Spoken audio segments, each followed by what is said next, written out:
भोपाल संसदीय क्षेत्र के बैरसिया विधानसभा में विकास की जमीनी हकीकत जानने के लिए हमारी टीम यहां पहुंची। हमारी मुलाकात इस विधानसभा के इजागिरी गांव के कुछ किसानों से हुई।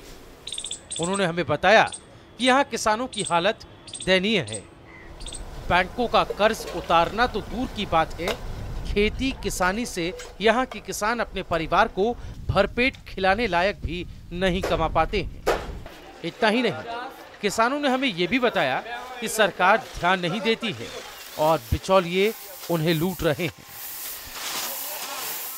मेरे पिताजी कम से कम 50 साल से यहाँ पर खेती कर रहे हैं और मैं भी उनका खेती में हाथ बटाता हूँ।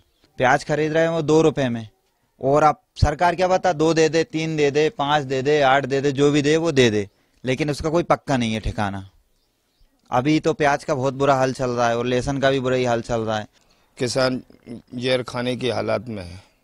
कर्जा पानी सोसाइटी चढ़ नहीं पा रही। बैंक वाले हमारे घरे आ रहे, कई कछु के लिए नीलाम कर देंगे, वो नीलाम कर देंगे, क्या करें साहब। सवाल है कि जो प्याज बाजार में 30 से 40 रुपए किलो बिकता है, वो प्याज किसानों को महज 2 रुपए में बेचने के लिए कौन मजबूर कर रहा है और क्यों? बहरहाल ये तो रही किसानों की बात। इस विधानसभा में बाकी मूलभूत सुविधाएं भी हमें नदारद दिखी। लोगों ने हमें बताया वो 10 साल से पानी, बिजली और सड़क का इंतजार कर रहे हैं, लेकिन इंतजार है कि खत्म होने का नाम ही नहीं लेता। पानी की बड़ी गंभीर समस्या है यहाँ पे, जिसके लिए नल जल योजना का कोई कार्य होना चाहिए, वो आज तक नहीं हुआ। पिछले 10 साल हो गए हैं, आज तक कोई व्यवस्था नहीं हुई है पानी की। दूसरा, विधायक जी द्वारा जो है ये टैंकर हर पंचायत में दिए गए, हमारी पंचायत में भी टैंकर है, लेकिन आज वो टैंकर आज पिछले 1.5 महीने से गर्मी में जो है एक टैंकर गांव में एक पब्लिक के लिए पानी नहीं दिया गया उसमें। और दूसरा, टैंकर जो है वो पैसे देकर जो है किराए पे दिए जा रहे हैं। आप जो है गांव में कहीं भी किसी भी हितग्राही से पूछ लिए, किसी को कोई पानी के लिए हेल्प नहीं कर रहा है। यहाँ से 2 किलोमीटर जो है पानी के लिए जाना पड़ता है। लाइट की समस्या सबसे ज्यादा है। पानी मुश्किल से एड़े है, डीजल बहुत महंगा होगा साहब।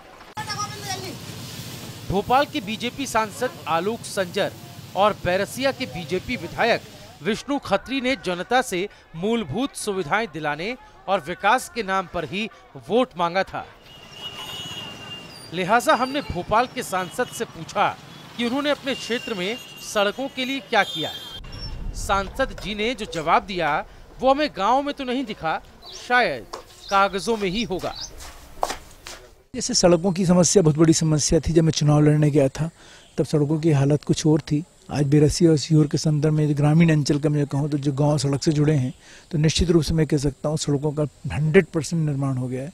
पानी की समस्या निश्चित रूप से बनी हुई है। जल संरक्षण की आवश्यकता है, उसमें आम जन को उसमें लगना पड़ेगा। सरकार कितना मदद करेगी, लेकिन यदि हम स्वयं होकर हमने यदि पानी का संरक्षण करना शुरू करें तो आने वाला कल हमारा सुंदर हो सकता है।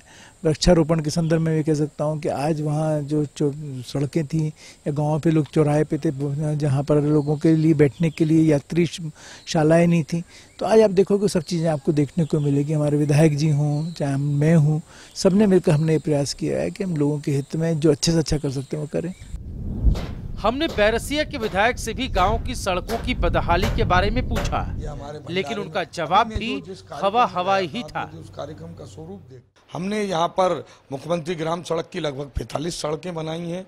अभी बैरसिया रोड के समानांतर एक और डोबरा ग्राम से जो बैरसिया बाया तरावली होकर जो मार्ग आता है उस पर काम प्रारंभ हो गया है। तो अधोसंरचना विकास की दृष्टि से बैरसिया में बहुत काम हुआ है विगत ये 4.5 वर्षों में। यहाँ से निकलकर हमारी टीम बैरसिया के सरकारी खरीद केंद्र पर पहुंची, यानी वो जगह जहां किसान अपना अनाज सरकारी एजेंसियों को बेचते हैं। यहाँ किसानों ने हमें जो सच्चाई बताई वो हैरान कर देने वाली थी। किसानों ने हमसे कम तौल से लेकर रिश्वतखोरी और उपेक्षा तक की शिकायत की।